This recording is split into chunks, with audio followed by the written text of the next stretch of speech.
webinars of this nature should be organized with foreign collaborators. So this is the first of 3 such webinars that Tezpur University is organizing. And this one is organized jointly with the University of Auckland. The topic, as you know, is the continuing relevance of Gandhian thought. And your resource persons are Barbara Snook, Dr. Barbara Snook of Auckland, University of Auckland, Dr. Ralph Buck, also the University of Auckland, and Dr. Devarshinath from the Department of Cultural Studies, Tezpur University. Gandhian thought is, of course, comprehensive. It's also contradictory, but dynamic also. For instance, one of the second talk by Dr. Ralph Buck is about Gandhi, dance, and inclusion. As far as I know, Gandhi didn't have anything very comprehensive to say about dance. And from his autobiography, we know that he experimented with ballroom dancing and not very successfully. But as I was saying, that Gandhi is this confusing, contradictory, and mammoth mind. And many of his ideas are still fruitful, still applicable. Dr. Barbara Snook has a talk. Her talk is on the relevance of Gandhian approach to this current pandemic. And Gandhi, of course, couldn't have anticipated this pandemic, but as her talk promises, such Gandhian thought can indeed be applied to many areas of life. As I said, very comprehensive. And there's some irony in that also, I suppose, because Gandhi, after all, we know, was not very enthusiastic about Western medical science and was sometimes backward looking. But then on the other hand, he was also very curious. Gandhian thought itself is actually eclectic. He borrowed from David Henry Thoreau. He borrowed from from Tolstoy. He borrowed from Edward Carpenter. He borrowed from John Ruskin. So Gandhian thought, which we think of as very, very Indian, actually has diverse strands, global strands.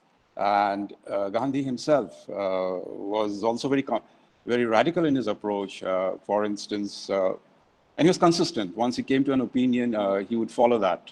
As you see, even in the way that he gave up Western clothes and decided to dress as a very poor Indian would, in a dhoti.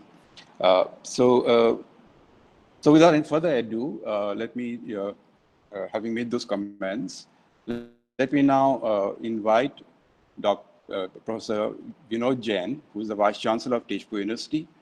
He has made himself available, and I would like to request him to make his welcome remarks.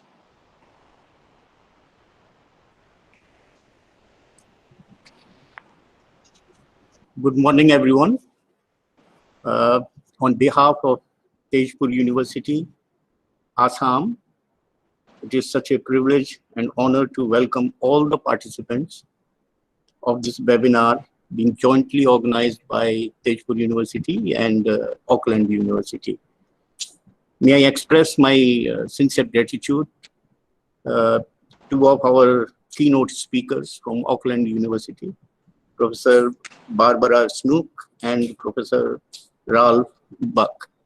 And of course, our own Professor Nath from Department of Cultural Studies, and all the participants. A hearty welcome to all of you. As Professor Das had just mentioned, that this webinar is being organized as a part of Indian government's efforts to familiarize each one of us, and especially the students, the younger generation, about the values which Gandhi subscribed to, the value of peace, harmony, social equity, and justice. I would try to very briefly give you a glimpse into what actually transformed Gandhi into this extraordinary human being. a very transformative and inspirational figure of the 20th century. In fact, please allow me to quote Einstein about him. Generations to come will scarcely believe such a person as this ever in flesh and blood walked upon this earth. Gandhi was born in a very ordinary, simple, orthodox Hindu family in the state of Gujarat in a place called Porbandar. His, he was a very average student, very shy to the fault, but he had gone to England to study law. He did his stint in UK, came back to India, and tried to practice in the Bombay High Court. But it so happened, like any youngster who is full of aspirations, he wanted to try out his career prospects in South Africa. And he got, some of you who might have read his autobiography, he actually got a contract for 1 year to practice in South Africa on behalf of some Indian businessman. But what changed the course of his life, as you know, there were 3 instances which actually had a profound impact on him. Back then in South Africa, as you know, it was an apartheid state, full of discrimination against the blacks and against the Asians. In fact, some of you perhaps would not know this, but there were laws which prohibited Indians to, or the Asians to walk on the public footpaths. They could not board the same cabin with the white men could do. So these are the 3, there were 3 instances. In one instance, he was actually pushed and kicked to the street because he was walking on a public footpath. There was another instance when he visited the court for the first time in South Africa. He was asked to remove his turban. And the third instance, which actually is the most famous incident, that's when he was kicked out of the or evicted from the first class cabin, which was reserved for the whites, and he had to spend the whole night in the extreme wintry weather in South Africa.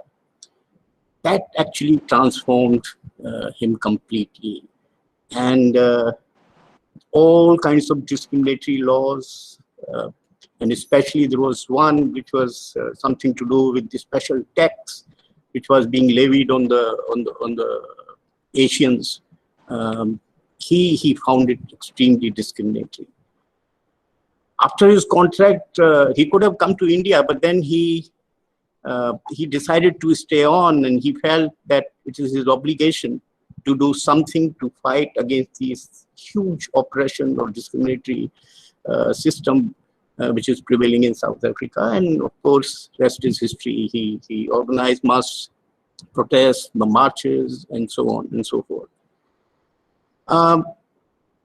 After nearly 2 decades, he came back to India, as some of you would know. And in 1915, when he came back to India, he started this non-cooperation movement, and that famous Dundee Salt March in 1930 and so on. And then he joined hands with the Indian National Congress. He was jailed several times. And during this period, actually, he was on a journey, some kind of spiritual journey, which he mentions in his autobiography, that gave him the moral strength and the courage, as per his version in the autobiography. The moral courage and the conviction with which he fought against the British oppression, British rule, it was very contagious. The Indian public followed him, whatever directions came from his side. And as you know, India became independent in 1947. But one of the great things about this man was that all these years he fought this political battle. But then when India became independent, he did not take any position of power. He refused to be part of the government. That's when people realize how great a man he was. In fact, his vision for India was that of a, metaphorically speaking, of a Ram Rajya, a governance system, a metaphor for a governance system which is fair, which is equitable, and which provides you, or which provides every citizen equal opportunities and access to resources. That's the kind of vision he had for India. But one of the great things about him, which can be, which the humanity actually owes to him, is the principle of non-violence and ahimsa. The principle of non-violence, which was actually the kernel of the entire value system which he subscribed to. And this non-violence was not in terms of only physical injury, it was in terms of also, it has a much larger connotation. Anything you do or say which has an adverse impact or which is harming some individual will come under the ambit of ambit of violence. So his values of ahimsa, non-violence, are something which actually led to many of the other leaders of the world to follow his beliefs and his principles, and they also contributed to fighting the injustices and the racial discrimination in some other parts of the world. As Professor Das has said, that Gandhi, if you look at Gandhi's contribution to the humanity, is very comprehensive, ranging from from social issues to science and technology. What kind of science and technology or innovation should be pursued, and his views on environment and development. And in that context, may I just briefly say a word or two about his one famous quote, that there is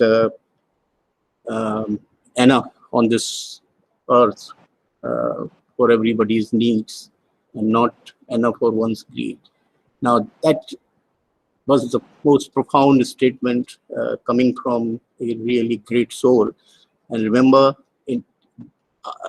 back then, actually, the world community was not talking about judicious use of resources and so on. It's only in 1992 that under the aegis of United Nations, the concept of sustainable development actually was coined as part of the Agenda 21. But if you look at the essence of that sustainable development agenda, which the governments in the last 20 years or nearly now 30 years have been following world over, the essence, actually, you can see the origin of this sustainable development agenda in Gandhi's that famous quote.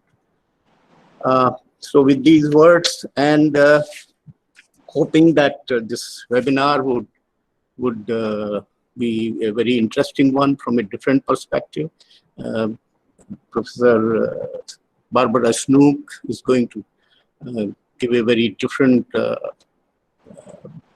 presentation, I believe, and so would Professor Ralph Buck. So I'm actually very eagerly looking forward to their keynote addresses. But let me just conclude by saying, by quoting one more uh,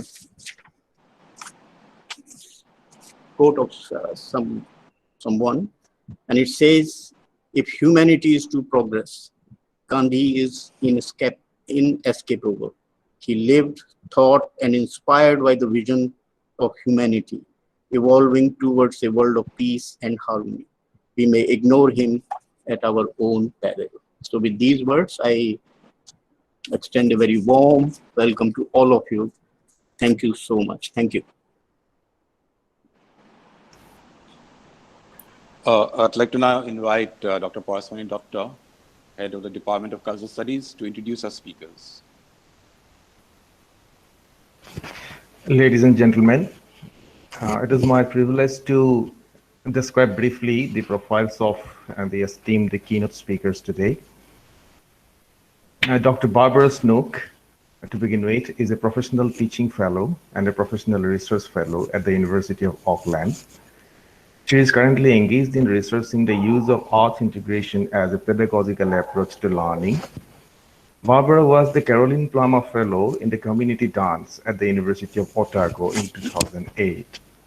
She is a successful author of dance textbooks, which are widely used in Australia and New Zealand, and was the recipient of the Osmorley Award for Services toward the Development of Dance Education in Queensland, Australia in 2007. Her teaching areas are dance education and community dance. Associate Professor Ralph Bach is an award-winning teacher and an academic leader. Ralph's research has been featured at the UNESCO's Second World Conference on Arts Education. He is on the international editorial boards of what is called the RIDE, Research in Dance Education, and Journal of Dance Education. He has collaborated with UNESCO in raising the profile in arts education around the world. He initiated, advocated for, and planned UNESCO's International Arts Education Week. He is on the Council for the World Alliance for Arts Education. Ralph's research and publications focus upon dance teaching and learning and community dance. Currently, he is the head dance studies and also the Associate Dean International of the Faculty of Creative Arts and Industries, the University of Auckland. Diversity in arts teaching, research, and outreach have been interdisciplinary and have been spread over literature, translation, culture, films, media, cultural theory, apart from the intellectual and cultural traditions of Assam and India.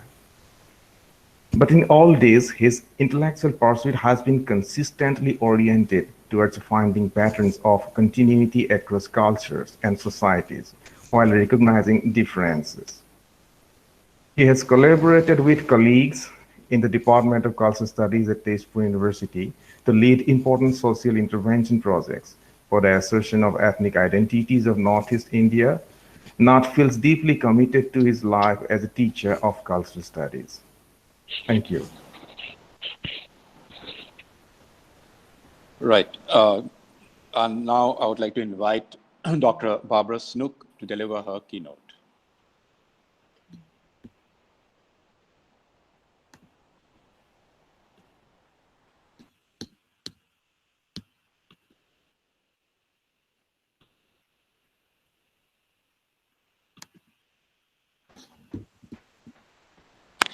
Dr. Snook, we are waiting for your keynote. Can you see it? Can you see my? Oh, yes. Can see it? Oh, great. Oh, go back. Yeah, we can see you. You can see me, and have you got my PowerPoint? It hasn't come yet, Barbara. It's going to come. I think it's going to take a while. Just wait. I think I might need to go back.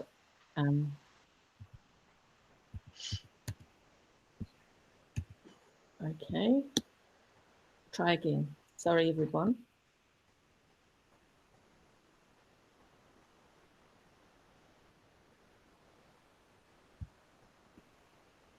Here it comes, Barb. Right, thank you.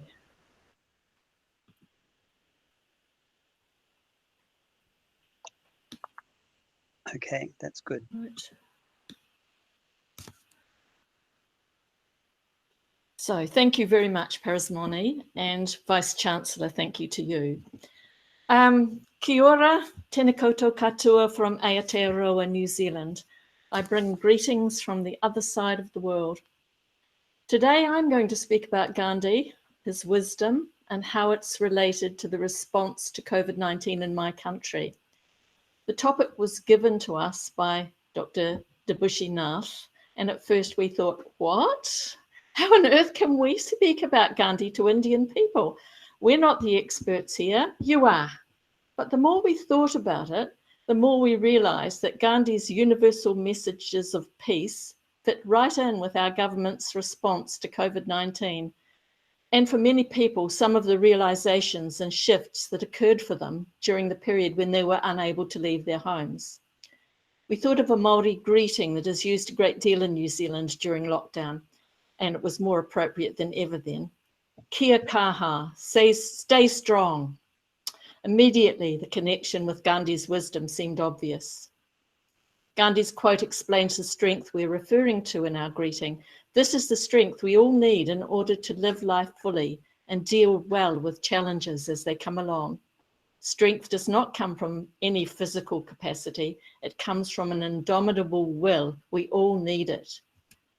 Hard to know where to start. I don't know if you felt the same way as I did, but although it seems that a pandemic was on its way to New Zealand and we were all aware that it would reach our shores eventually, it didn't seem real. If you can't see it and you can't touch it, then why are we all so worried? However, as we watched the escalating crisis spread across the world, and as the virus entered our little country of 5 million people, we became very worried indeed. Perhaps our geographic isolation and small numbers of people would save us, but no, the virus started its spread in our country, just as it had in all other places over the world. We have, however, a Prime Minister who has shown extraordinary wisdom in the face of extreme adversity. She's led us through with extreme strength, while at the same time displaying compassion and kindness. Jacinda Ardern is the Prime Minister of New Zealand, and she has led the Labour Party since 2017. She was first elected to the House of Representatives as a Member of Parliament in 2008. She is 39 years old, very young to be leading a country, and she gave birth soon after accepting her position as leader of the Labour Party. Although many people will agree with me, especially it seems those living in other countries, I do need to stress here that my glowing remarks and admiration for the leader of this country are subjective and based on what I have witnessed. Time will be the judge of Jacinda Ardern, but we've waited a long time to find a leader who understands the importance of communication and has the ability to engage in politics of kindness, where kindness is seen as a strength and not a weakness. As Gandhi stated, it is health that is real wealth, not pieces of gold. This may seem obvious to most people, yet governments around the world seem very concerned with GDP, used to measure the size of an economy and growth rate. A gross domestic product measurement provides an easy-to-follow indicator of economic wealth for a country, despite the fact that it can be quite misleading. Yet it has become a driving force in many Western countries. Maybe the COVID-19 situation is signifying a time for change in this regard. When COVID-19 reached New Zealand, Jacinda and her government began distributing funds where they were needed. As far as they were concerned, the health of New Zealand citizens was the necessary focus right at that moment. They understood the difficulties that people would face when shut down in their homes, and many would lose their jobs. Mental health was a real concern, along with the more obvious threat from COVID-19. They would deal with the financial fallout when they could. They did what they could to keep businesses afloat and keep people in work. They set up mortgage holidays and tax relief schemes for small businesses and devised a wage subsidy scheme where employers could continue paying their workers despite the fact that they would not be able to work. There was support for landlords and tenants, the banking, aviation and construction industries. The health sector received support with specific consideration for Māori and Pacific Island health. Essential services received support, as did sport and the arts. Yes, even the arts. The government also housed homeless people in motels. This provided the motel owners with an income and ensured that everyone was locked down, keeping the country safe. what as safe as possible from community transmission. It seemed remarkable that the government could just borrow money to support New Zealanders in every way that they could without, as it seemed to me anyway, a real fear of the financial future of our country. Well, I'm sure they did have that fear, but they did it anyway. The future depends on what you do today, applied to how New Zealand coped with COVID-19, particularly at the start of the pandemic in New Zealand. While Gandhi is referring to every day and not just in times of crisis, we can take this learning and apply it when the pandemic is truly over.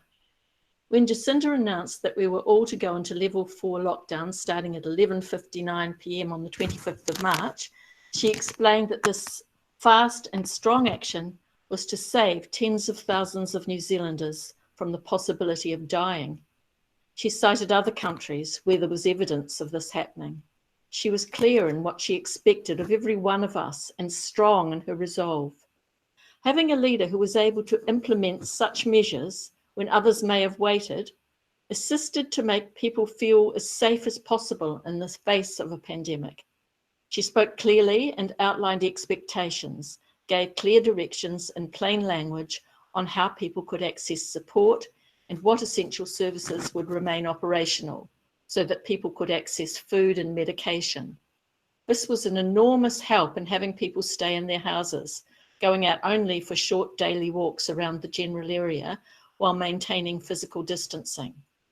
Each day, Jacinda and Ashley Bloomfield, the Director General of Health in New Zealand, would brief the nation on what was happening, how many new cases there had been, how many active cases, and what was happening with clusters of cases, how many people had died and how many people had recovered.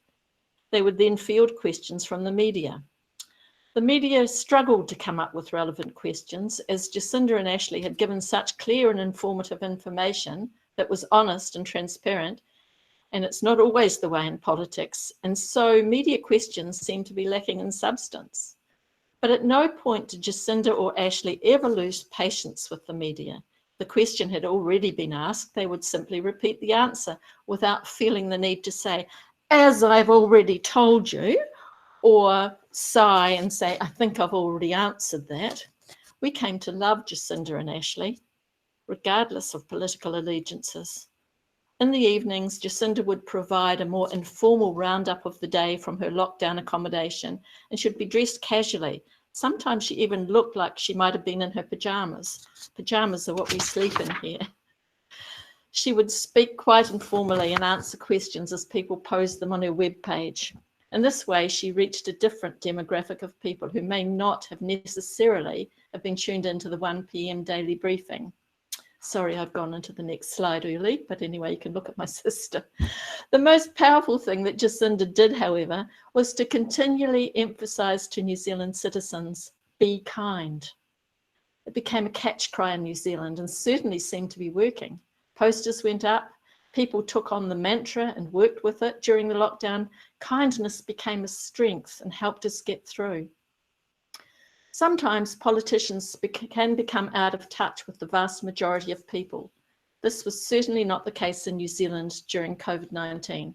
Children were encouraged to write to the Easter Bunny, a symbol of Christian celebration of Easter, and he brings chocolate eggs to our children.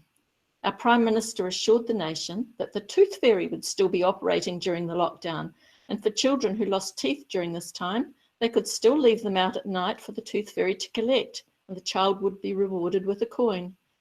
How many prime ministers can you think of who might have thought of making such an announcement? You will note that I'm referring to Jacinda and Ashley as though they were personal friends. I do not know either of them personally, yet as a nation we all felt that we did. And I don't think that people have referred to prime ministers by their Christian names before. And I think you're all getting the idea of what I think about our government's handling of the COVID-19 crisis. And before I move on to making more reference to Gandhi and connections that we can make to our government's handling of the pandemic, I'd like to read a poem written by my sister that sums up the feelings of many people here in New Zealand. It's just a rhyming poem, simply written, but I feel it hits the mark. A Little Fangirl Ode to Jacinda by Alison. Jacinda, you are fabulous in everything you do. Thank goodness you are leading us. You'll see this crisis through. I rather like intelligence, and you've got it in spades. Your star shines brighter every day, whilst you know who just fades. You've seen us through some awful times with empathy and skill. Now COVID's here, and once again, you're showing your strong will. I don't know how you cope with all the critics and the trolls. And as for that darn media, a pack of screeching gulls. You keep on going with a goal, and that's to care for us. You've earned respect around the world, which has to be a plus. You lead, but also delegate. The team counts, as it should. And ego never plays a part. You're for the greater good. We've had fine PMs in the past, like Kirk and Longy too, but really when I think of it, they weren't a patch on you. So thanks for everything you've done. We give you 3 big cheers. We need you round to lead the team, so here's to 3 more years. Okay, I think I've given you a fair idea of what many of us think of the Prime Minister and her handling of the pandemic. Having a strong leader is more important now than ever. And we can look to examples of countries where there's been a dumbing down of expectations of a leader. Sadly, the world is in a sorry state with regard to leadership generally. It's time for people all over the world to look to Gandhi's advice on leadership and use the power that they have to ensure that these people are replaced with real people with real strength. I've borrowed here from Corey Galbraith's 6 rules of leadership according to Gandhi. Let your team know that you're always learning. Live as if you were to die tomorrow. Learn as if you were to live forever. People appreciate that leaders are human and not above learning from experts. Passionately articulate a clear vision of where you want to go, then set an example by acting upon that vision. You must be the change you want to see in the world. Passion is contagious. And if people see a leader making their vision a reality, they will follow along. Use your people skills, not your position. I suppose leadership at one time meant muscles, but today it means getting along with people. Gandhi viewed the human spirit as infinitely more powerful than the deadliest weapons on earth. The best leader is not someone who has to say, listen to me because I'm your leader. It's not a title that will make your people listen to you. It's your character, integrity, and ability to care. Listen twice as much as you talk. It is unwise to be too sure of one's own wisdom. It is healthy to be reminded that the strongest might weaken and the wisest might err. A real leader will listen. Get rid of the serious face. Service which is rendered without joy helps neither the servant nor the served. But all other pleasures and possessions pale into nothingness before service, which is rendered in a spirit of joy. A leader is not a fake person pretending to be important. An effective leader is authentic. Think of the Easter Bunny and Tooth Fairy as examples. Make the doing of work interesting and meaningful. Satisfaction lies in effort, not the attainment. Full effort is full victory. People need to know that what they are doing is important and contributing to the common good. During lockdown, people became very creative and shared what they were doing through online platforms. My nieces created a series of competitions for their friends and family. It was amazing the lengths that some people went to create something quite wonderful. We had an Easter baking competition, and the slide shows my entry. I made biscuits called Melting Moments. And Easter's a time when we eat hot cross buns, and so I put crosses on the melting moments and titled them Cold Cross Moments. Quite creative, I thought, but I didn't win. Anyway, television stations ran online competitions for dads and daughters dancing and other such events. We were encouraged to be happy and kind to each other. I don't know if you have it in India or something similar perhaps, but somebody began an online pandemic called the Kindness Pandemic. It's still running on Facebook, and I'm sure anyone can join. People see or do random acts of kindness and then talk about them on this site. More and more people are paying ahead for someone else's meal, for example, or when people are fumbling to find money to pay for groceries, the person behind them might pay and just say, play it forward. meaning that you go out and you do something kind for someone else. And it's not all to do with money either. Kindness has really caught on here. There are kind people everywhere. There always have been. But in a busy world, people can forget to be kind, or maybe think that someone has an ulterior motive in speaking to them with kindness. What do they want? We can be suspicious and tired, oblivious to the needs of others. Somehow this pandemic gave us permission to be overt in our kindness, putting others' needs before ourselves. Jacinda's leadership, emphasizing kindness, allowed people to think differently, to appreciate what they had. And in many ways, I can see a similarity to the teaching of Gandhi and how the people of India, in my experience, generally live lives of kindness towards others. I'm not, by the way, suggesting that Gandhi's teachings are similar to those of Jacinda Ardern's, but this pandemic, however, has taught us to remember Gandhi's teachings, and the strong leadership of kindness shown by Jacinda has drawn people back to revisit Gandhi's wisdom. For example, Gandhi did emphasize simplicity and the need for very little in the way of material comforts. This pandemic has taught us, many people to be happy with what they have. I wore the same clothes most days and didn't need anything more. I'm not rushing out to buy more things that I can. Well, actually, we're locked down again, but I could, and I don't know that others did either. Parents spent time with their children, and the parents had time to listen, really listen. They found that making do with the simple things in life could bring happiness. We had a rush on yeast in shops, as everybody here, it seemed, wanted to bake bread. One really needs to slow down to make bread, and people had time. Having been around for a while, it was a lot like revisiting my childhood when life was slower and people had time for each other. I do need to acknowledge that this talk is starting to sound like a happy ever after story with a somewhat happy ending that we're all hoping for. Of course it's not. Many people suffered during the shutdown here. People in domestic violence situations were shut in with their abusers. People lost jobs and businesses. Depressed people did not deal with the lockdown. Despite Jacinda providing support for workers over a period of time, there were some who didn't fit into any particular category. There were migrant workers in New Zealand who didn't qualify for support, for instance. And in many cases, businesses closed and people lost jobs. While these people could access an unemployment benefit, this is not enough to pay the mortgage and all the other costs associated with providing for a family. People died during the COVID-19 crisis period. Families were not able to hold funerals and observe the normal grieving process. I can only imagine what it might be like in India with such a huge population and with so many people living in poverty. People here who were already in difficult situations found their situation even more difficult. I acknowledge that I'm not attempting to deal with the complex social problems that exist in this presentation. This is for another talk at another time. And I must mention here that we've recently gone back into a second wave of COVID-19. We fell into a bit of a trap of being quite complacent, and now we haven't got too many, but we are locked down for another week at least.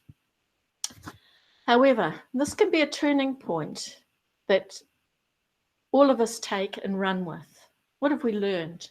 Are there any answers? How can we capture and bottle a new way of being that will lead to a global pandemic of kindness with a completely new emphasis on what is valued by people in countries all over the world?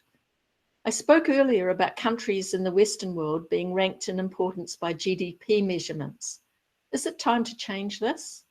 In Bhutan, rather than measure GDP, they measure gross national happiness, GNH, has been devised by Bhutan as an alternative indicator for GDP, as a tool to measure progress or development. The level of GNH for an individual and for the country are determined through measures in 9 domains, 33 indicators and hundreds more variables.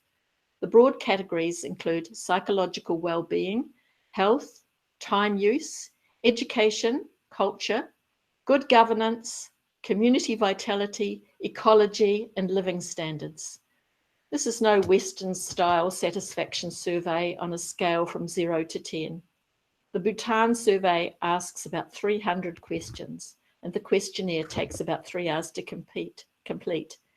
But the participants are compensated with a day's wage and compensation.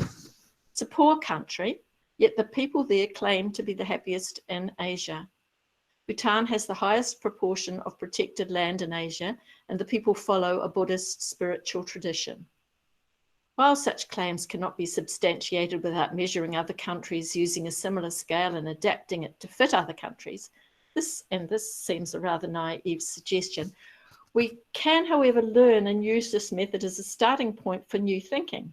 Surely it's time to examine such claims and devise a way forward where gross national happiness is valued above all else. Let's have something that benefits all people and not just those sitting in the highest branches of the trees. Since the financial crisis in 2008, people started to question the viability of Western liberal capitalism and a corporate world. However, what has happened? Nothing much. Recently, since COVID-19 in New Zealand, some of the most wealthy people here have joined together and asked the government here to tax them more heavily. They were of the opinion that if the government was to tax the rich more heavily, then the government would be able to plan what they would do with the money that it brought in. These people could see that it was much better than the wealthy being philanthropic, as there were no guarantees with that. I wonder what will happen, what government will be in power when we have elections in October. There will always be rich people and big businesses who would oppose such measures, and governments tend to bow to them. How do we reach those people? Surely we have reached a turning point. So many people in New Zealand have said that they learned new and more satisfying ways of being in the world. So how do we hold on to this change? What would Gandhi say? The closest verifiable remark we have from Gandhi is this: if we could change ourselves, the tendencies in the world would also change. As a man changes his own nature, so does the attitude of the world change toward him. We need not wait to see what others do. People understand this concept, so what is stopping us? Wanting to change is not enough. I believe it is the how that is missing. How do we make the change that we would like to make?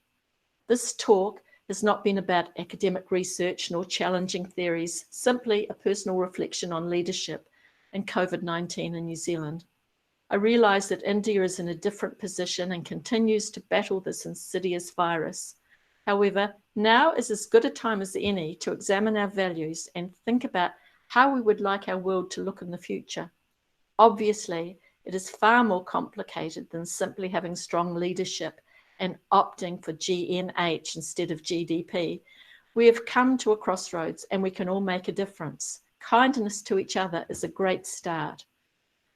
How easily I was able to link strong leadership and a way forward to Gandhi's theories.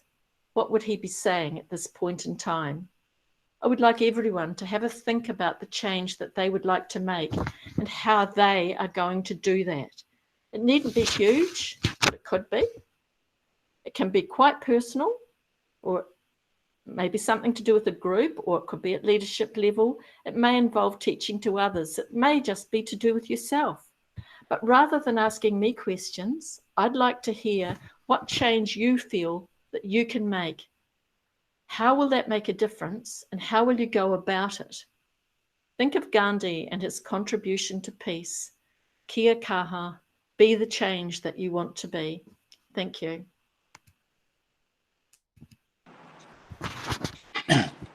Thank you, Dr. Snook, for your reflections. And I think we'll have the questions at the end, right at the end. And now may I invite Dr. Ralph to make his presentation. Kia ora, everyone. Good morning, good afternoon. Thank you, Vice Chancellor and staff and students at Tezpur University for inviting me to do this keynote. Thank you, Barb, for that talk. That was really great. Thank you. So I'm going to pick up where Barb left off with how will you do what you want to do in changing the world? How will you go about it? I will get to that point.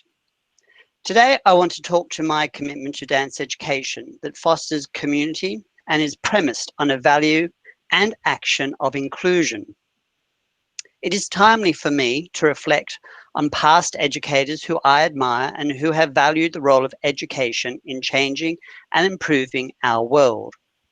For me, some key educators that have influenced me include John Dewey, Elliot Eisner, my mother, Paulo Freire, Wolfgang Stange, and Mahatma Gandhi. All of these educators advocated for similar values, and they advocated for inclusion, learning by doing, pragmatism, diversity, arts and crafts, and keeping education relevant to learners and society. Given this year that celebrates the 150th anniversary of Gandhi's birth, I take a moment to reflect on his educational philosophies. Dr. Shruti Tandon noted Gandhi valued an all-inclusive system, unity in diversity, learning by doing, learners becoming socially constructive, holistic education, drawing upon the best in body, mind, and spirit. And also, in the comment made earlier on about him being a dancer, he put his body on the line, which is a key thing. Dr. Shruti Tandon identified Gandhi's principles of education. He identified 8 principles, and these include 1. Children from 7 to 14 years of age should receive free education and it should be compulsory. 2. The medium of instruction should be in the child's mother tongue. 3. Mere literacy cannot be equated with education. Education should employ some craft as a medium of education so that the child gains economic self-reliance for his or her life. 4. Education should develop human values in every child. 5. Education should create useful, responsible, and dynamic citizens. By education, all the hidden powers of a child should develop according to the community of which he is an integral part. 6. Education should achieve the harmonious development of a child's body, mind, heart, and soul. 7. All education should be imparted through some productive craft or industry, and a useful correlation should be established with that industry. The industry should be such that the child is able to achieve gainful work experience through practical work. 8. And his last principle, education should be made self-supporting through more productive work. Education should lead to economic independence and self-reliance and livelihood. One can see Gandhi's emphasis on education being accessible and also his emphasis on education fostering economic independence within a community. I especially liked his emphasis on holistic education. I do not share all of Gandhi's views, but I do share the vision that education is the key to developing better societies locally and globally. My goal is to foster an education that provides learners with agency and community. I have found that dance education provides an optimum opportunity to achieve my vision. I advocate for dance education, and more specifically, community dance. I would like now to firstly define what I mean by community, and then define community dance, as these concepts do not have universally shared meanings.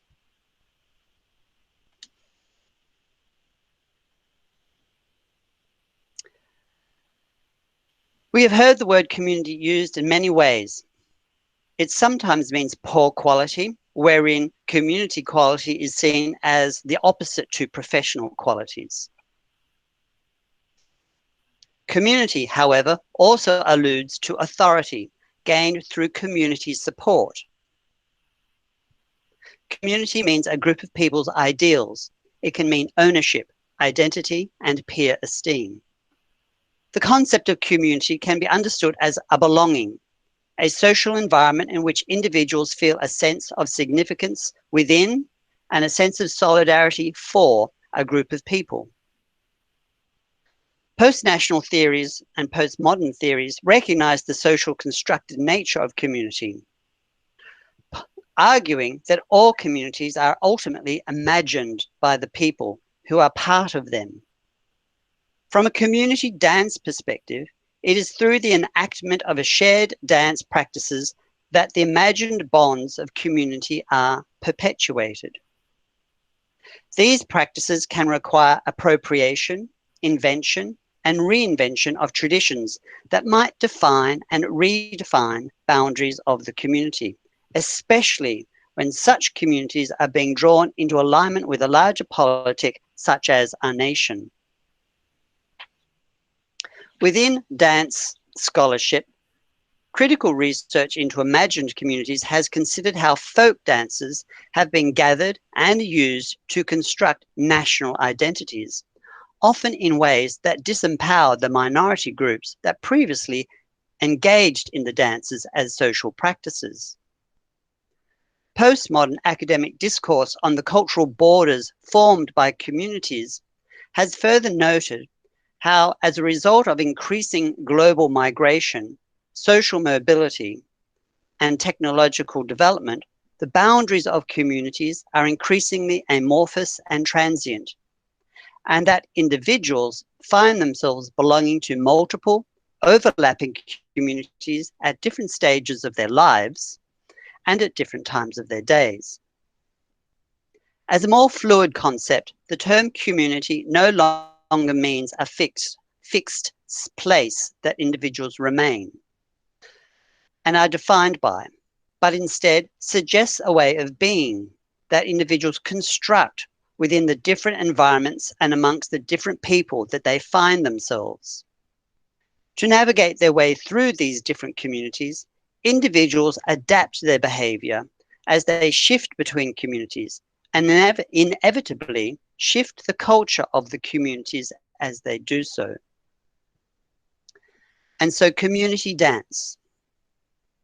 In this context, community dance may be seen as an attitude. It is the learning how to re-examine and value both the intrinsic and instrumental roles of dance. Community dance places emphasis upon participation, process and product, diversity, dialogue, social engagement, pleasure, and fun. Ken Bartlett, the former creative director of the Foundation of Community Dance in England, documented the evolution of community dance over 30 years, noting that the overriding aims of community dance have remained constant. He says that community dance means to increase access to and widen participation in dance, based on a fairly consistent set of values about the practice. These values being placing the participant at the center of the activity, respect for difference, dance as an empowering tool for participants in the dance and the rest of their lives, being inclusive rather than exclusive. Engaging participants in action requires that people feel they have agency. And I think this is an important thing to say in the context of this celebration of Mahatma Gandhi. Sociologist D.B. Clark argues that humans seek community, and community happens best when we have a sense of solidarity and significance. Solidarity acknowledges the sense of belonging, of unity within a larger entity. Significance recognizes the individual, that everyone brings something unique and that each person feels that they are relevant. I add another dimension, that being security. a feeling of safety to speak and contribute, to be different and critical. Community dance is about activating people through dance and focuses on how we may use or apply dance for multiple purposes. Our educational focus and practice is centered upon valuing dance as a way that enables the making of community, making communities in a classroom, in a street, in a park, in a hospital, in a retirement village, in a refugee camp, in a university, and so on. John Dewey, Elliot Eisner, Paulo Freire, Maxine Greene, and Mahatma Gandhi argued that community cannot exist without ideals. They also argued that our arts, our crafts, including dance, music, poetry, painting, are at the heart of understanding community, providing some of the greatest means of building and reclaiming community. A community's ideas, stories, ambitions may be enlivened by the artistic practices of that community. I argue, however, that you cannot wave some magical wand and have meaningful artistic expression or similarly have community. I argue that arts education holds the potential to help people create community. And that comes to Barb's last point of how will we go about it? And my how is through community dance and community dance education at university. I advocate for inclusion and diversity, and like Gandhi, welcome diverse voices and languages. It is worthwhile to speak to how I do this. And then I'll speak to a specific course that I offer at the University of Auckland.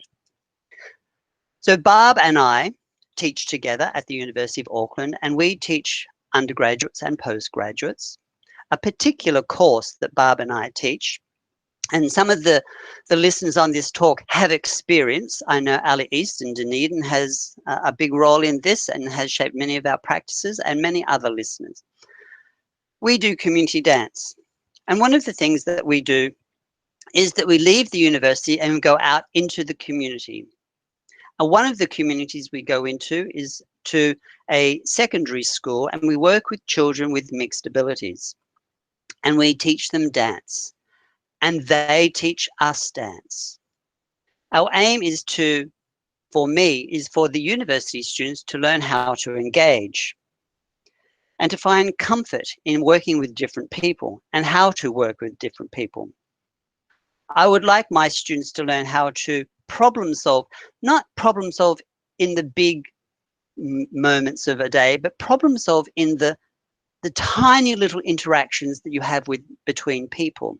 And that small problem solving is where a lot of the major large problems emerge from. So learning how to do that small people, like, hello, how do you want to hold hands? What's the weather like? How shall we do this? Tiny little questions are very important. And they give the students confidence to go out and work in diverse communities. They also develop teaching strategies for working with people in different contexts. And most importantly, they have fun. Inevitably, in all of these lessons, it is not a one-way teaching learning street. It is two-way. The children with special needs at the school teach our students as much about life and about dance and about how to problem solve and how to have fun as we do with them. And so it's a very dialogic process where it's interaction is the key thing. Learning to interact, to listen, to see the people in front of you. And that's really one of the most important things, is not to go into any community situation and teach some theoretical person, but to teach the people in front of you and make it relevant to them there now. And I think, to pick up on Barb's talk, that's what Jacinda Ardern, our Prime Minister, was doing in all of her talks in the leadership of her country. She was talking to the people in New Zealand, not the globe, not Americans, not Indians, but to New Zealanders and speaking to children, elderly, people with disabilities, a whole host of different cultures, and it worked. So that relevance of communication was vital. That's what we learn in community dance, how to communicate. Community dance is not only about including diverse members of community in dialogic learning and teaching. It is also about valuing dance as a means for attending to wider community concerns. It is in this regard that I have worked with elderly with dementia, not aiming to cure dementia, but aiming to slow down the onset of dementia, while also supporting those people who care for the persons with dementia. Again, Barb and I teach a postgraduate course, and we work with within an elderly retirement village context, and we work with elderly with dementia, some with severe dementia, some with early onset dementia. Again, what are we aiming to do? We are learning to value difference. We're learning to value the experience of making mistakes and trying again, and knowing that there's no one perfect way to work with an elderly person with dementia, or with anyone to that extent. We're learning to be pragmatic, and that means solve the problem immediately with whatever you can do to solve that problem. Try and figure it out for yourself and not ask someone else for the answers to solving that very small immediate issue. And again, what we're doing is valuing diversity. People, elderly men, 80-year-old men and women can dance, want to be interactive, want to be involved. They may not be able to articulate how they want to do it, but you can tell that they would like to do it by just looking at their engagement. It is here in this way of making education relevant to society and relevant to careers and relevant to issues that Gandhi and I see eye to eye. What I admire about Mahatma Gandhi is that he did not rely on technology. He did not resort to complex theory. He did not make education elitist. He kept it very simple, or what I mean is very clear, direct, and close to the user's needs and context. He, as a teacher, put his body on the line. He walked the talk, and in doing so, connected with the learners and general population. To me as a teacher, this message or teaching is extremely important. That is, I can't stand here and preach one thing and do another. If I believe in a view of education, then I should have the skills and desire and aspiration to follow through on what I argue. I firmly believe in dance as a way of knowing self, knowing others, knowing diverse communities. It is my thesis that if we can know our own and others' values and beliefs better, we will be more tolerant of that difference, and in so doing, be more compassionate to each other, whoever we are. And this is where Gandhi and I see eye to eye. Gandhi's teaching and life show us that tolerance, compassion, and non-violence is highly valued, and we must always strive for better understanding of each other. My research has a focus on exploring how dance can also achieve understandings that have been so well stated by Gandhi throughout his life. Kia ora. Thank you.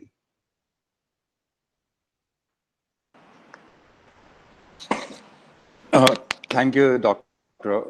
Ralph Buck.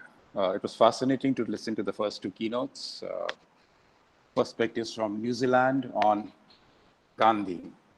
And now I'd like to invite Dr. Devarshinath to deliver his keynote. Thank you, sir. Good morning to my friends in India, and good evening to friends in New Zealand. I take this opportunity at the outset to thank the Government of India and the University Grants Commission for having taken up this novel initiative of disseminating Gandhian thought and philosophy globally. Secondly, I thank my university administration for reposing faith in me and giving me this opportunity to share my thoughts with all of you today. Coincidentally, there are strange parallels between what I have to say and what Ralph and Barb have already said. Thank you all for your wonderful, thank you both for your wonderful speeches. 72 years after his passing away, Mahatma Gandhi still lives on. Like all powerful thinkers, Gandhi has altered our understanding of the world in fundamental ways. Along the way, there have been admirers and there have been critics. But the fact of the matter is that the relevance of Gandhi remains timeless.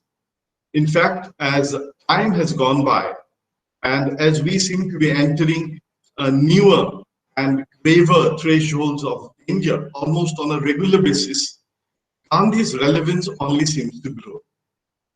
Now, I will try to talk about this relevance by highlighting 4 aspects of Gandhi's thought: the integrated and unified philosophy of Mohandas Karamchand Gandhi. And in fact, under this category itself, all the other 3 categories are subsumed. Nevertheless, I will also be talking about the value of humility in the pursuit of truth, the importance of the individual's freedom, and his immense belief, Gandhi's immense belief in the essential goodness of human nature.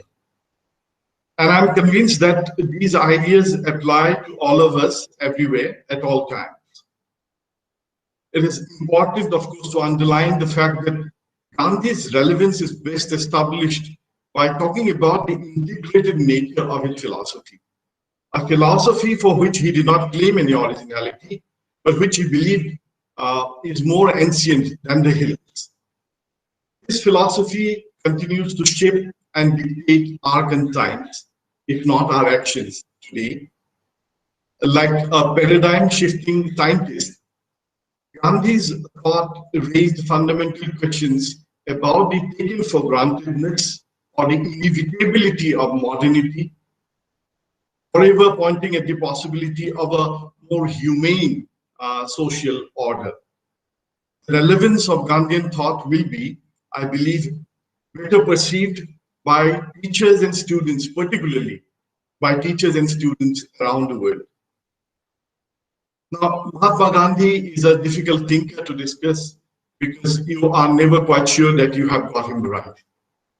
He was a prolific writer. He wrote more than 50,000 pages. I mean, there are more than 40 to 50 volumes of his completed writings, which are available online now.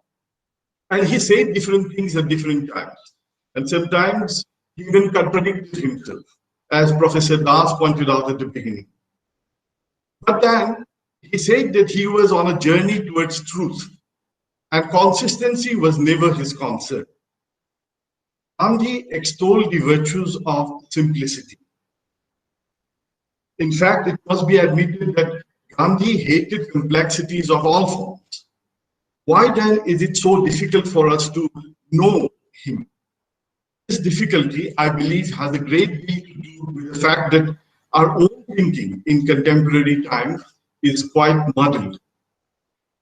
We like to be able to quickly bracket everything and everyone under one category, and once this is achieved, we consider it to be a job well done.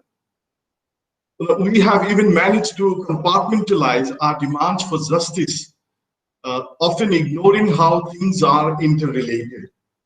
And this bracketing of identities was probably what Gandhi resisted the most.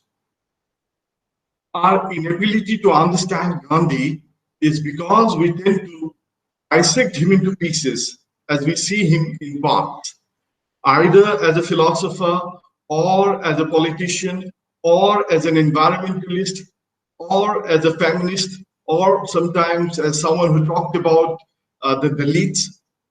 The fact of the matter is he was all of these, and he was one of the few recent modern thinkers able to present us with a comprehensive and integrated way of life where almost all our diverse experiences of being human blend into one another. Now, I would like to go through a detour now. I'd like to bring in another story as it was evolving in early 20th century Europe. D.H. Lawrence, the novelist, once remarked in a different context altogether that the average Englishman of his time, that is the early 20th century, he looks at the nude as either an object of intellectual contemplation or as simply a naked woman. T.S. Eliot famously described this fission or this break in the sensibility of the modern poet as the dissociation of sensibility. The inability of the modern poet to think and feel at the same time. Now, most thinkers agree that the process of dissociation of the human faculties was a process that somehow started in the 17th century.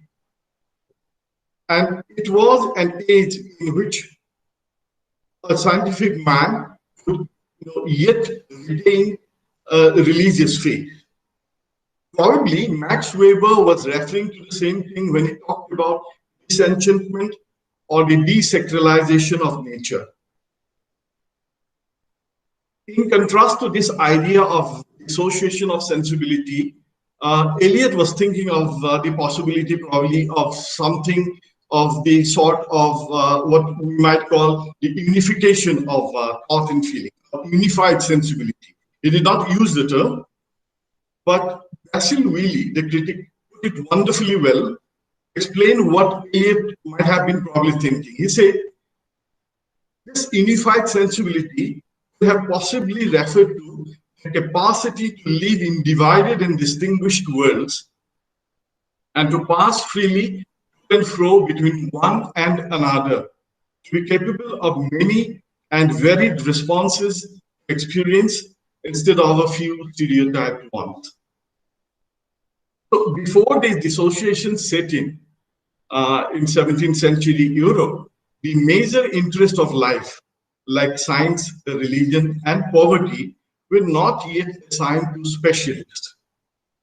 Interestingly, John Donne, the poet about whom Eliot talks, was himself a dean and a vicar. So the distinctions were only beginning to be made, which in the present case has resulted in the complete separation almost of poetry from science, of fancy from judgment, of emotion from intellect. Now, people could see this coming even in the 16th century. So we have the scientist and thinker, Francis Bacon, who perceived in his contemporaries a disconnection of the different faculties of the mind. Naresh Chandra has this to say about Francis Bacon's paintings. He says, I quote, Bacon's human figures in the mouth and the lips, the head and skull being lost in a distorting twist, because in his view, the contemporary man is an organism with a nervous system but no brain, or if the brain is there, it is dissociated from the nervous system. The result was visible not just in the sphere of poetry, but in all walks of life. And this separation of the faculties of the mind was indeed a violent process.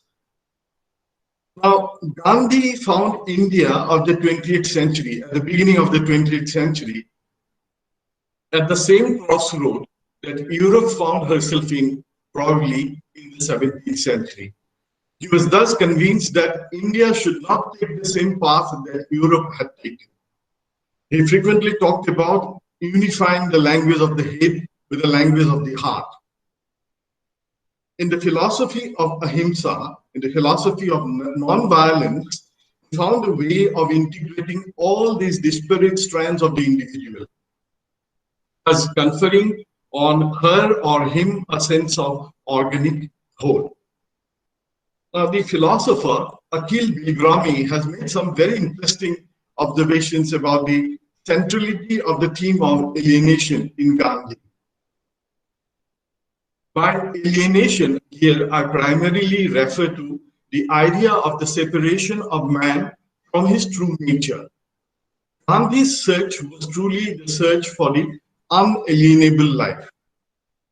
One of the chief aims of Gandhi as a philosopher was to overcome the increasing sense of alienation that was brought about by modern societies. There's a sense of detachment, in fact, that marks our lives in modern societies. But this alienation was not always there. It has a history.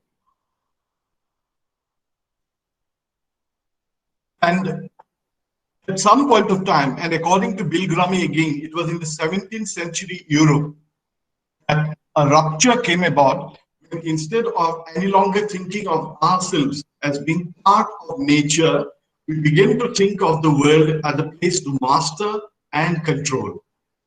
And this was the dissociation that set off a series of events. Now, when I say that, this of course did not happen dramatically, but this ensured that nature turned into natural resources, people turned into populations, knowledge to live by, and this is something that is really important. I think this is the point that is being made by Ralph and Bob as well. Knowledge to live by turned into the concept of expertise to rule by, and human beings turned into citizens. All these processes have facilitated alienation and separated man from his true nature.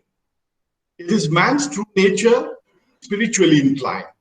This is why Gandhi was so anxious that India did not take up the same route to progress the West had taken. He indeed did believe in the idea of progress, but his understanding of progress was very different, of course, from the typical understanding that we have. I believe that Gandhi's philosophy is remarkable for its completeness. All his actions were an attempt to live up to the ideals of his own life. I think it was Ashish Nandi who said this wonderfully well in some context about Gandhi, that all throughout his life, Gandhi spent trying to be the true Gandhian. He was one of those who connect the gap between thought and feeling, and by extension, between intellectualism and spiritualism. Indeed, it must be said that for Gandhi, there was never a gap between these two aspects of our lives. It was possible for him to speak a language or an idiom that a common man could understand and follow. And this is particularly true in the case of India. India and the Indians wanted an idiom or a language like that everyone could understand. Now, unfortunately, in India today, in the world at large, everywhere, this gap is only increasing. However, working this way, Gandhi was able to bridge the gap between the Indian intelligentsia and the masses. Thus, the idea of Swaraj included almost every aspect of his attempt at moral and social regeneration of society, starting with the individual. And Gandhi's example ensured that even many Anglicized leaders were probably not very happy about it, but they were morally compelled to turn into public servants who would have to wear homespun clothes. And this alienation of the modern individual, Gandhi felt, it had been facilitated by modern economics, which to him is thus intrinsically violent. Gandhi had a very broad understanding of violence. And one of the greatest ironies of the modern times is the fact that we all seem to be producing things for someone else's consumption. No one seems to be producing for oneself anymore. And Gandhi's remedy for this was to, of course, bring work to people instead of taking people to work. Thus, the mantra for him was not mass production, but production for the masses. Economics must move beyond being an intellectual exercise in which human beings do not matter. This is most clearly reflected in his concept of Gram Swaraj, the idea of self-sufficient but interlinked place republics with decentralized small-scale economic structures and participatory democracy. Gandhi's economic ideas not apart from his ideas on spirituality and the environment. Here again, we have a picture of the complete man, the thinking, feeling, spiritual man. According to Shoemaker, who wrote that wonderful book, Small is Beautiful, Gandhi emphasized the need of an economics that would be based on people instead of on goods. If things are looked at only from the perspective of goods, then obviously human beings are not the ideal agents of mass production. Machines can be far more efficient in producing things than human beings. And also, apart from this, if you look at things only from the perspective of goods, you also should be aware of the fact that the whole exercise is only oriented towards minimizing the human factor and human agency. That is why Gandhi said that you cannot build non-violence on a factory civilization. Additionally, just think about the irony of it all. We all take great pride in the development of speed and transportation. But Gandhi would have probably said that the very necessity of these things means that goods are being produced at the wrong place. So an enterprise that is bent on minimizing the human factor is sure to cause dehumanization, which would remove man from his true nature. As a result, human beings would be crippled spiritually and materially. It is man's true nature to be creative, as Ralph was trying to explain. Today, we have generally come to understand the limitation of growth. But Gandhi anticipated this more than 100 years back. And like Niranjan Ramakrishnan says, the first-class passengers of the spaceship of Earth are making demands which are simply not sustainable anymore without destroying the whole spaceship. There is still time, therefore, for us to take a leaf out of Gandhi's book. Gandhi had great faith in the essential goodness of man. The basic Gandhian premise is that man is good at the core. That is why he even tried writing a letter to Hitler. Who would have thought of writing a letter to Hitler in the middle of the Second World War other than Gandhi, and trying to persuade him to, desist from going ahead with the war? But I think it was Vinoba Bhave who used the metaphor of a cabbage to explain human nature. So the leaves outside might have got rotten, but the inside still remains intact. So Gandhi saw the moral progress of the individual as an inevitable evolutionary process. And there is innate nobility even in an ignoble man. So the good man for Gandhi is one who is able to conquer what he believed to be his basic qualities like greed or pride.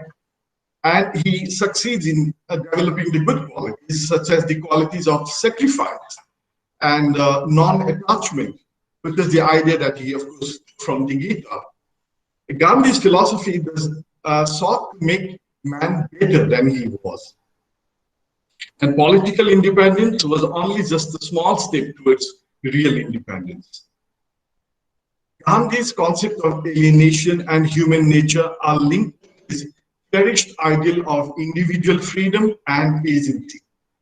In fact, he was afraid that a global economic order would lead to the curtailment of the individual's freedom.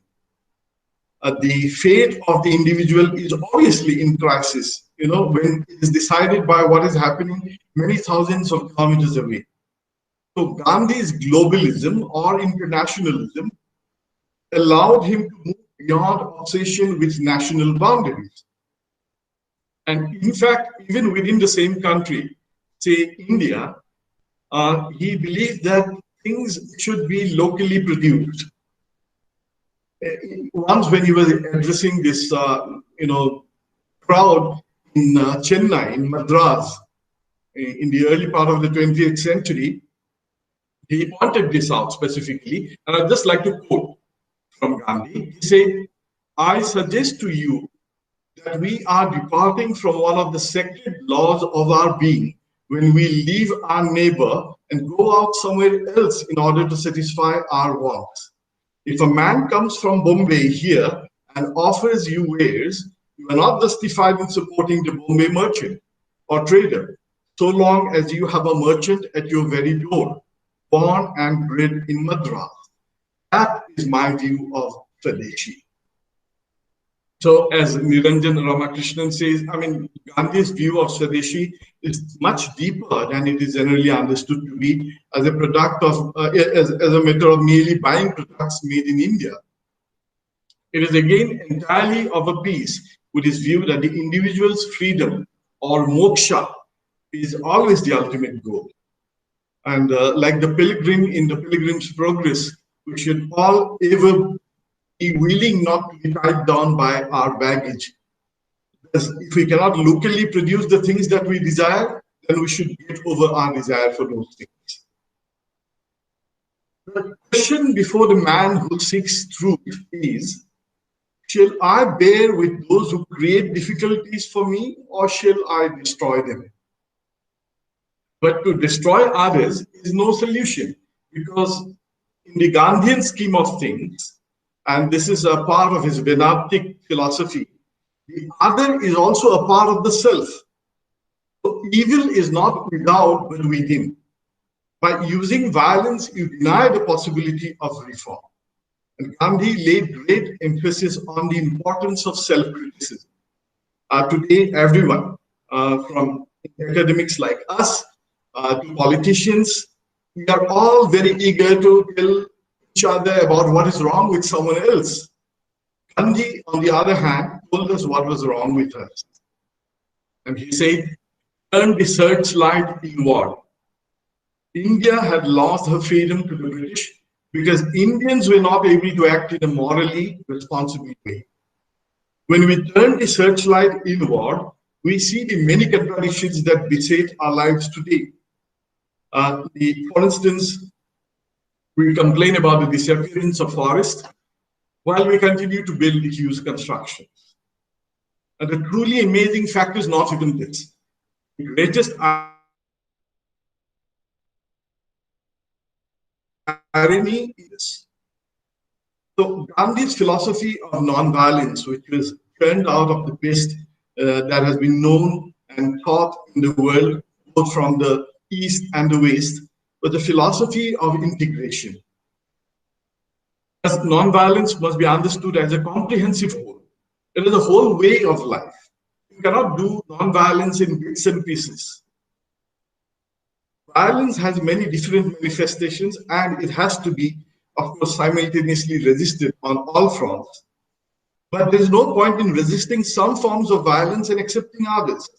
There is no point, for instance, in being critical of the violence of racism or imperialism, but turning a blind eye to the violence of casteism. Gandhi was trying to expand his philosophy of non-violence, make it more and more inclusive so that it could speak to the global community. But to start with, it had to be inclusive not just for the others, but for oneself, connecting and integrating the many strands of the individual's experiences. So Gandhi was therefore, trying to create a framework for ahimsa that would help connect with all our experiences of life. Before we move on, let me again just quickly look at how the essence of the Gandhian perspective, from our social vision has impaired us. In an age of extremes, as Eric Hobsbawm famously referred to the 20th century, but I think that description works perfectly well, or probably even better for the 21st century. One has to appear to be either this or that. So someone famously said, you are either with us or against us. Today, it is not just physical violence that engulfs us. We are facing the violence of intellectual arrogance all the time. Now, how would have Gandhi responded to this violence of intellectual arrogance, or what can be called an epistemological violence? This is a hypothetical question, of course, but we do have the clues in Gandhi's life and writings that can probably help us answer this. I believe the key to this lies in one of the values of a satyagrahi that Gandhi extolled and that we have long actually given up considering to be a virtue, the virtue of humility. But this virtue, again, cannot be understood in isolation. It is again integrally connected to his moral vision of life. Unfortunately, in recent times, science and religion have both fallen prey to narrow, fundamentalist and rigid points of view. Probably the most disturbing truth of our times, the truth that my truth is better than your truth. But one way out of this, some people have proposed, is through skepticism. And Stuart Sim, he wrote this very interesting book in 2006 called Empires of Belief, Why We Need More Skepticism and Doubt in the 21st Century. He said, I quote, the dramatic resurgence of religious fundamentalism on an international scale indicates that there is a significant population of people who are receptive to unquestioning belief of the kind that empires traditionally foster, as does the rise of various other kinds of fundamentalism, market, nationalistic, political, ecological, to name some of the most prominent. So Sim basically contends that the most effective way of countering the temptation to give in to unquestioning belief is by an engaged skepticism and a probing sense of doubt. Gandhi's humility, however, must be seen in the light of, again, his philosophy of non-violence. In this regard, once again, I find the works of Professor Akhil Bilgrami particularly interesting. Gandhi's idea of non-violence was of a piece with his search for truth. These were not separate pursuits, one disconnected from the other. Sumit Sarkar made a very interesting point in Modern India about Gandhi. And he said that the search for truth was the goal of human life, and as no one could be sure of having attained the truth, use of violence to enforce one's own point of view of it was therefore sinful. Sumit Sarkar thought was Gandhi's point of view. So he contends that the source of Gandhi's modesty is the fact that truth can never be attained. However, I believe that Gandhi's modesty or humility doesn't have anything to do with an epistemology like that of Stuart Sim that we have just discussed, which is very post-structural, which has a conception of unattainable truth. For Gandhi, truth is attainable, but truth should not become a matter of pride. For Gandhi, truth should never become a matter of pride.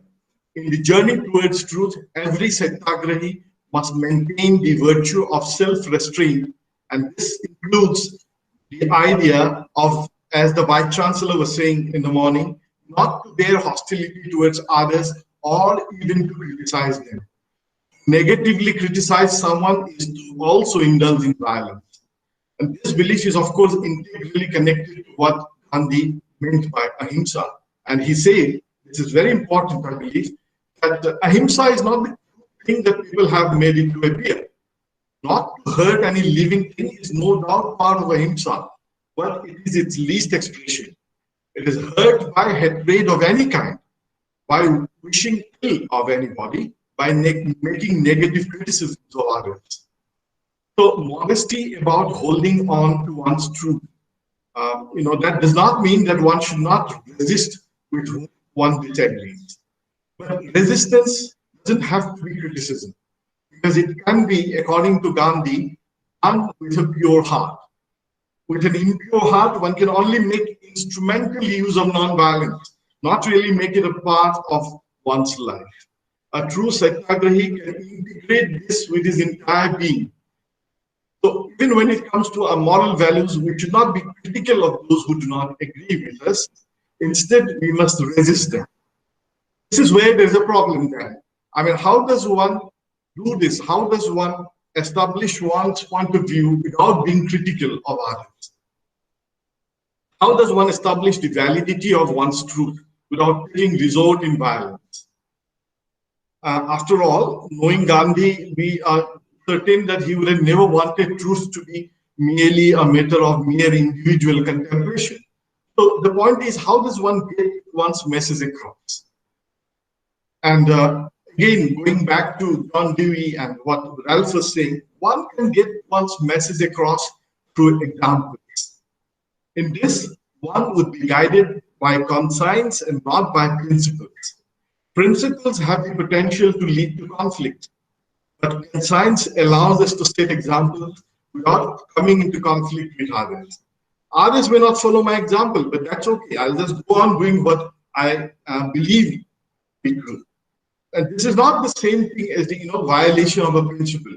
If someone doesn't follow my example, I may be disappointed by the fact that the others have chosen to ignore me or not to follow me. But I'll not feel the obligation to impose my truth on others. And this was one of the reasons why Gandhi preferred rural and community life, because it is only within this framework of a community, or with the existence of a sense of community, that it becomes possible and it becomes easier to set examples.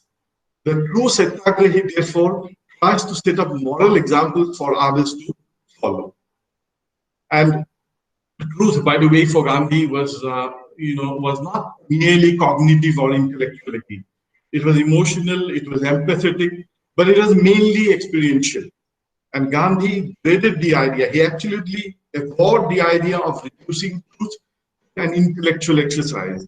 And he would, as he said, recoil from such a notion of truth, which intellectualizes our relations to the world, in that it views the world as the object of study that makes it alien to our moral experience of it, to our most practical, everyday relations to it. If we make truth merely intellectual, then reality becomes completely separated from our moral experience. And truth for Gandhi is primarily a moral notion.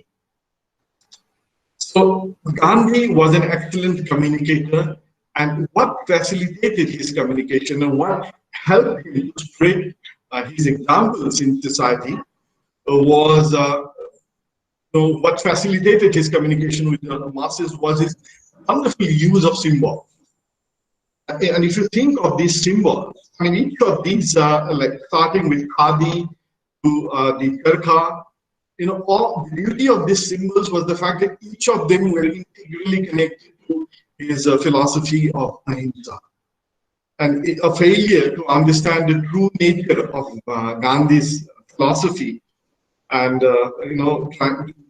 our failure to make it a part of our lives has meant that almost all of our symbols today of our social lives now appear to be dissociated from the context, because they're all used instrumentally and are thus dehistoricized, and they do not, or they cannot have a lasting impact on the masses. Symbols obviously last longer when people see that they are organically related to the philosophy that the leader is trying to communicate. And Alan Campbell Johnson pointed out that he was the press attaché of Lord Mountbatten, and he pointed out that Gandhi had this wonderful genius for acting through symbols which everyone can understand. Having said this, I believe even Gandhi must have had his burden of doubts. Even he must have had occasions in his life when he was having doubts, but then he has left us with an unfailing test to check if we are on the right track. And to quote him, this is referred to as the Gandhian talisman today. Whenever you are in doubt, he said, or when the self becomes too much with you, apply the following test. Recall the face of the poorest and the weakest person you may have seen, and ask yourself if the state you contemplate is going to be of any use to that person. As teachers particularly, I think, this is a lesson that should always work for us wherever we are in any part of the world. Gandhi lives on today through his many followers. Many of them may not even call themselves Gandhians explicitly. As Ashish Nandi had said, that Gandhi was merely articulating a deep-seated human need, which had been pushed to the margins and brought it again to the center stage. And that is his uniqueness. And that is why some of the most creative Gandhians in the world today do not necessarily call themselves Gandhians. But we all recognize that in their worldview, in their philosophy, and in their actions, Gandhi is represented every day. And when I say this, I'm thinking of a wide range of people, from Greta Thunberg to the Dalai Lama. Thank you.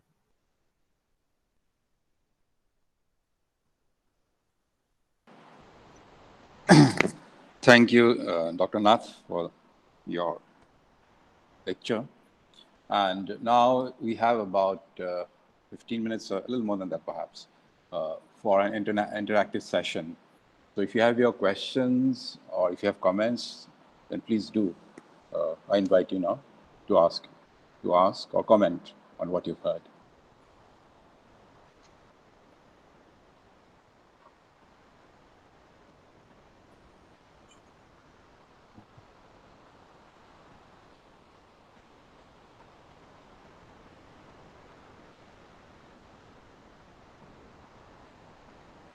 I'd like to ask Vidushi a question. Yes, Ralph. Okay, please. Dr. Ralph, yes. And I'd like to ask, you talked quite a lot about art and thinking and feeling and the separation and all that kind of thing.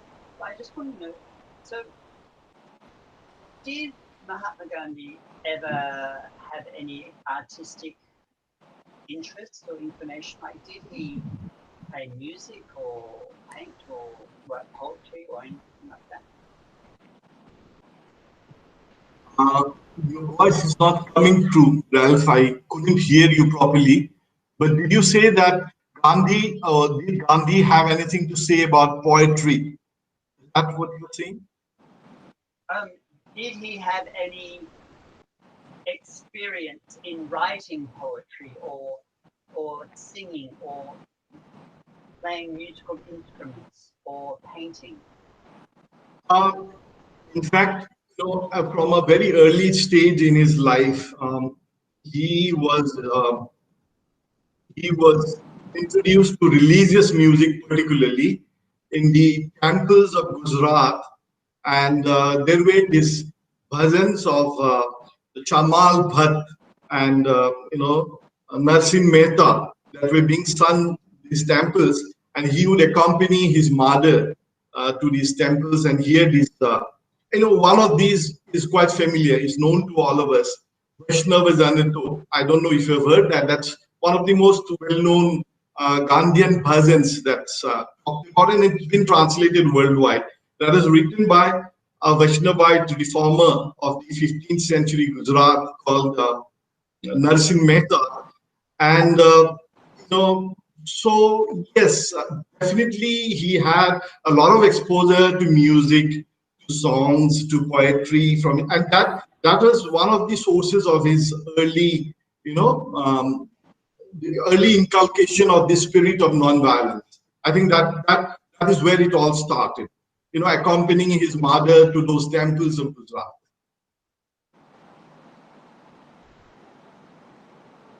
Yes, I'm always interested in the early childhood experience that leaders or philosophers or educators have, and how it shapes how they think and act when they get into leadership positions. Ralph, again, I don't know if I'll be able to, explain all the sources of Gandhi's inspiration, because it was such a varied range that he drew from. As I said, starting with the philosophy, Vedantic philosophy, to Jainism. He had his mentor, someone called Sri Raichand Vai, from which he learned his early lessons of Jainism. And there was Buddhism that came in through between Arnold, the Light of Asia.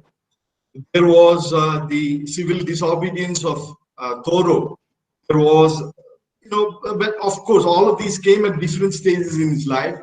But early childhood specifically, I can't remember anything just now, but maybe, I'll think about that. Yeah.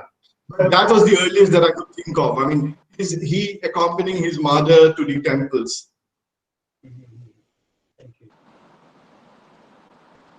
And some of it you'll probably find in Ram Guha's recent biography, where he talks about Gandhi's childhood, and he stresses the Jain traditions that Dr. Nath was just now talking about. Any other question?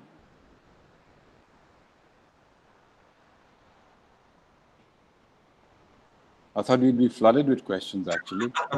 You have numbed people. No, really? Have we? Yeah, I don't know. It's late in New Zealand, so everyone wants to have their dinner. And maybe everyone wants to have their lunch or morning tea. Yeah, you can unmute yourself and ask a question, or you can even comment on what you've heard. Any observation, additions would be welcome, I think. Would the Vice Chancellor like to ask a question? I saw he was listening very attentively. You have to unmute your microphone, sir. So you'll have to unmute if you wish to ask a question. So you would have to unmute. Yes, you're unmuted now.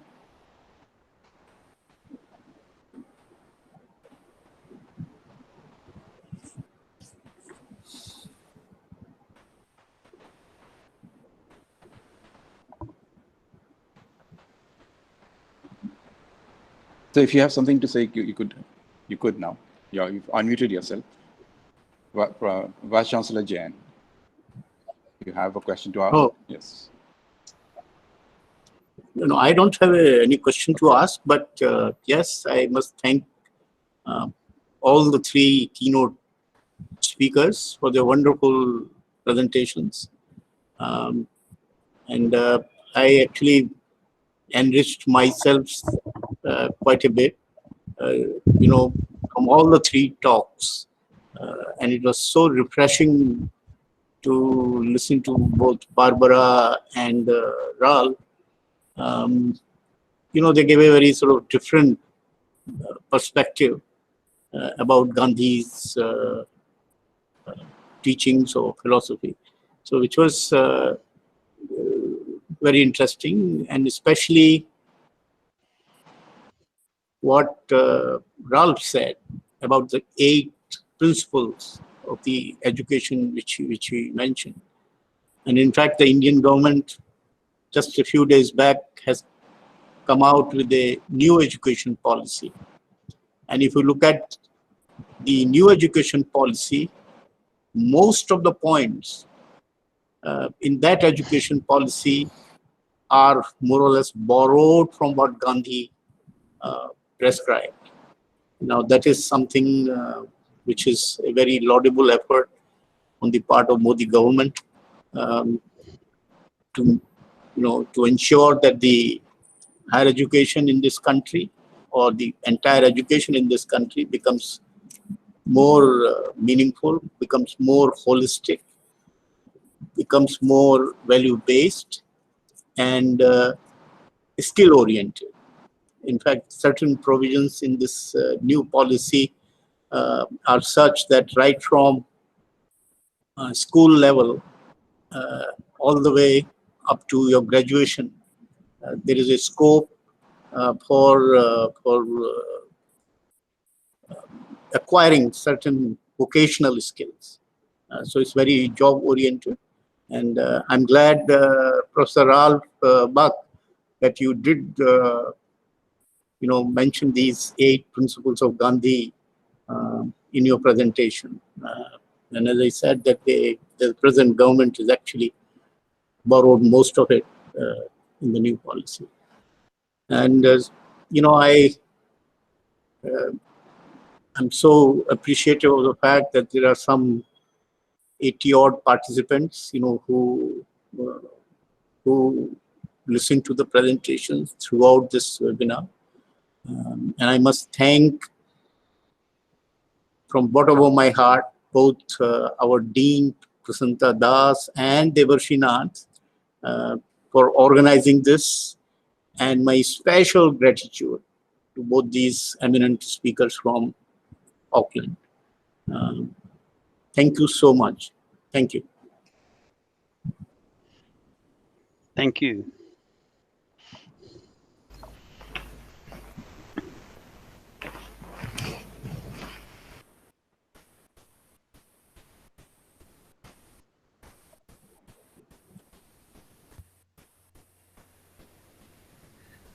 I'm not sure if I'm online, but kia ora, folks. It's Ali East from New Zealand here. My colleagues in at the Cultural Studies program. Hello, everyone. It's so lovely to see you. It's lovely to. It's very nice for me to see this discussion happening between Aotearoa and Assam. I also thought that was listening to the new message about education from Modi the other day on the news, and one of the things he was talking about was that he wants education to become more critical, and so I'm curious about what that means in terms of well, I suppose the education practices in India. Does it mean less authoritative teaching? Does it mean more encouragement for the students to have diverse opinions and to have those recognized? So I just wonder if anyone would want to comment on that, or if you would, Debashi. There's one thing that, I haven't gone through the entire policy document, but there's one thing that I'm sure of. They're trying to shift the focus now more towards experiential learning, which is a wonderful thing. Yes. That's a wonderful thing, because, that is long coming, that is long due, actually. And the other aspect of it, which is refreshingly new and particularly welcome for a country like India, is this greater recognition for the mother tongues in primary education particularly. We have almost but completely forgotten our mother tongues. I mean, regional languages of India. So yeah, that way it has great possibilities. There are great possibilities in this, and let us see how it goes now.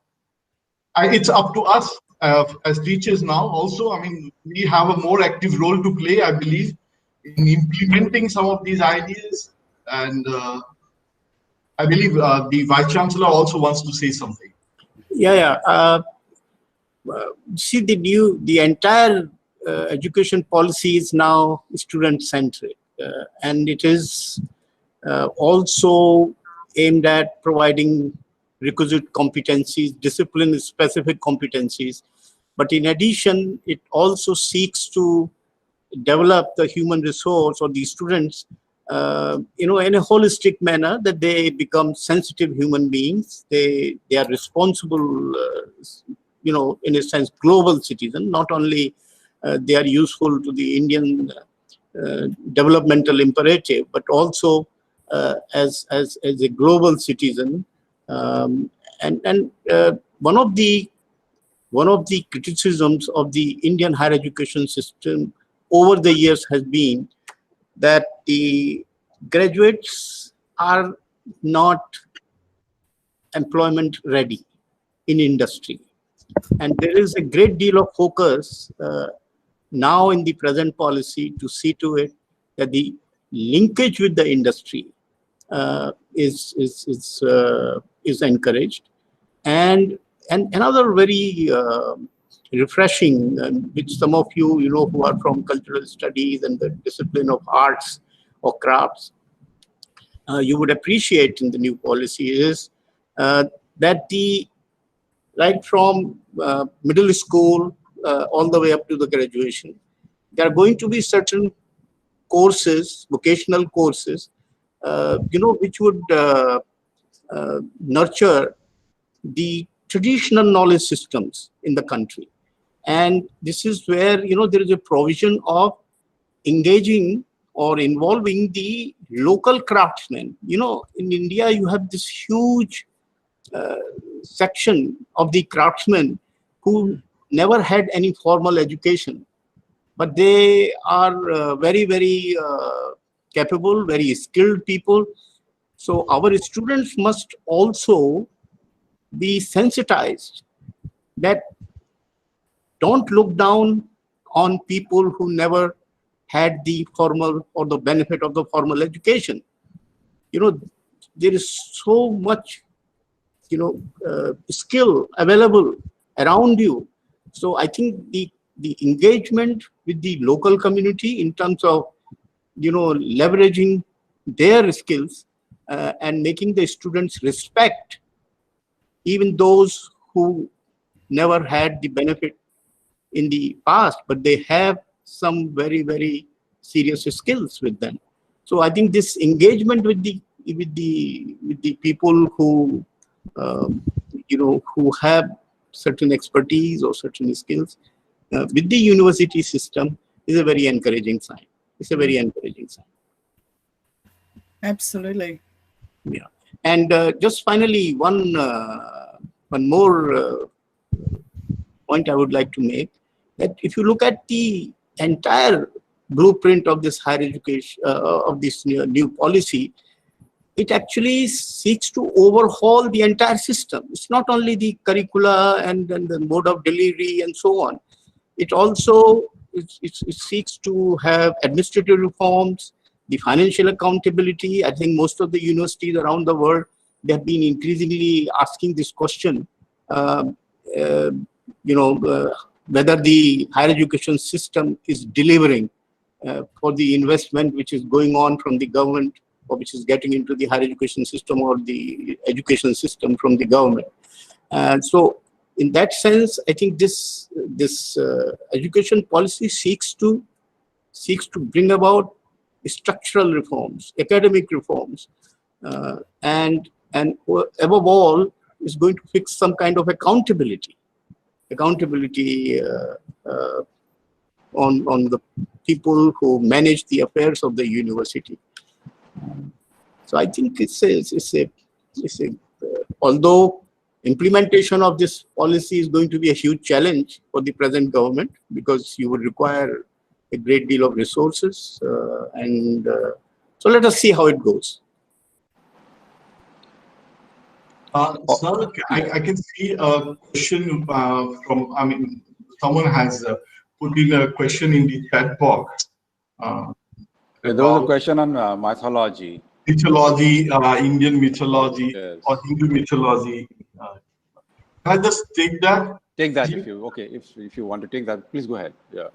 I mean, there is of course, you know, as I said this earlier, while answering to what Ralph had asked about the sources of Gandhi's influence, and you know, there were different strands, of course, and you know, it came from, as I said, the sources as different as Narsimha Mehta, Shamal Bhatt, to the Vedantic philosophy, to Jainism from Sri Raichand Pai, the Bhakti ideals that he incorporated from an early stage in his life, the theosophical philosophy of Annie Besant, the philosophy of the Greek masters like Socrates, and you know, of course, we are all familiar about Thoreau, Carlyle, Ruskin. You know, so it just came from all of these.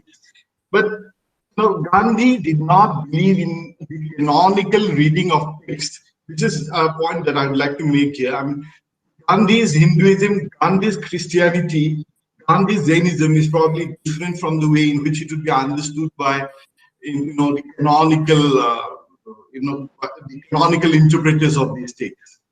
So he had a very interesting things to say about the Bhagavad Gita. Remember, Bhagavad Gita was the text that was cited by Oppenheimer when America was dropping those bombs in Japan, using the Bhagavad Gita as a, you know, to defend what he was doing.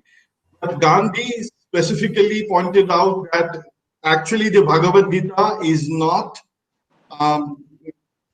does not justify war at all. I mean, you have to really understand the message of the Bhagavad Gita, and he has, of course, given his own interpretation of it. That is one of the most important texts that Gandhi dealt with. If you talk about, I believe by Hindu mythology, you don't really mean Hindu mythology, you are referring to Hindu canonical text. If you're talking about that in the context of Bhagavad Gita, Gandhi said that war does not happen outside, it happens within. So the whole battle of Kurukshetra was actually not taking place outside, it was happening within. And so, Gandhi's take on this religious text are very, very interesting. Of course, the Sermon on the Mount, and this is popular Christianity again, which came to him through different routes, the New Testament particularly, and specifically the Sermon on the Mount.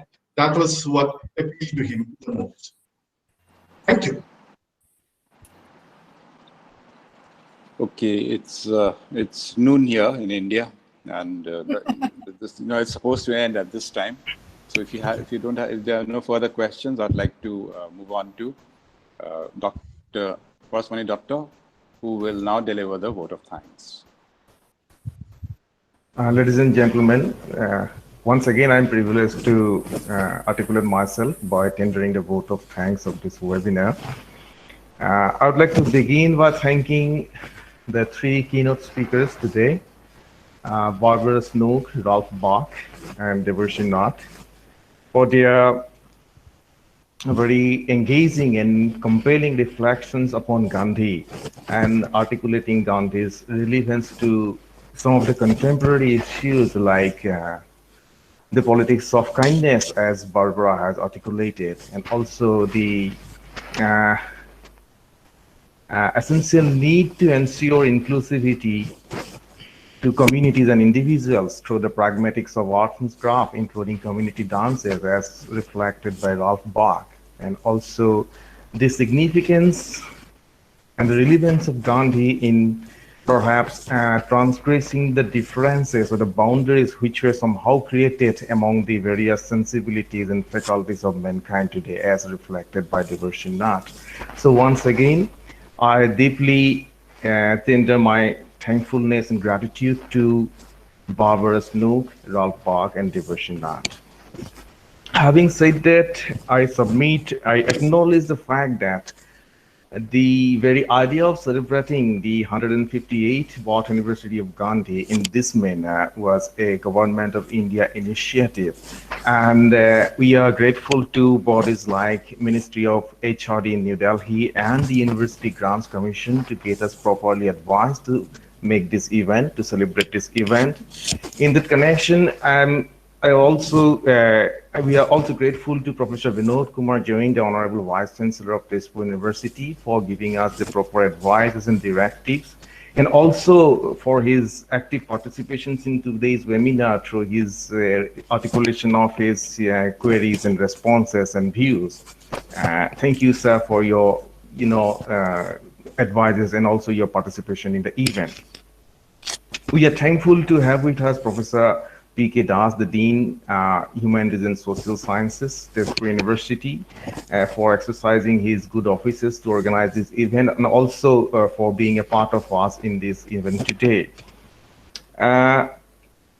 We are also thankful to the administrative authorities of the University of Auckland, New Zealand, and also the University of Tezpur, India, to get us through the necessary procedural steps which were necessary to accomplish this event today. And lastly, but not least, we are immensely grateful to the participants, the ladies and gentlemen, both in New Zealand and also in India, who are participating actively in this webinar. And before I actually conclude myself, I have one information to share, which has been advised by my technical colleagues, that the participants who are interested to give their feedback and generate e-certificates, they need to follow a particular web link. And right now I am texting this web link in the chat window. So you kindly use this link to give your feedback. In fact, you are very much welcome to give your feedback, and also you can use this link to generate your e-certificate. That's all. Thank you.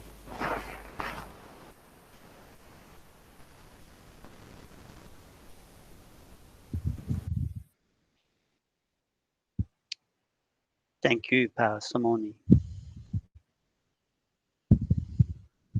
Hi, Ali.